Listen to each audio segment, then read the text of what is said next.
काबुल पर कब्जे और अफगानिस्तान के बेशतर हिस्सों पर अलमदारी कायम करने वाले के बाद तालिबान ने आलमी बरादरी के साथ मिलकर चलने की ख्वाहिश का इजहार किया। तालिबान ने कहा कि अफगानिस्तान में जंग खत्म हो गया है, अब मुल्क में नए निज़ाम हुकूमत की शक्ल जल्द वाज़ेह हो जाएगी। तालिबान की लीडरशिप ने कहा है कि आज तालिबान को 20 साल की जदोजहद और कुर्बानियों का फल मिल गया। तालिबान किसी को नुकसान पहुंचाना नहीं चाहते, तमाम अफगान रहनुमाओं से बातचीत के लिए तैयार हैं और हर कदम जिम्मेदारी से उठाएंगे।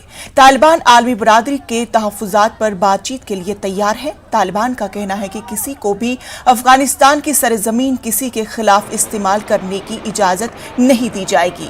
तालिबान किसी और मुल्क के मामलात में मुदाखलत नहीं करेंगे, इसीलिए चाहे कि दूसरा मुल्क भी हमारे मामलात में मुदाखलत न करे। उम्मीद है गैर मुल्की क़वानीन अफगानिस्तान में अपने नाकाम तजुर्बे नहीं दोहराएंगे।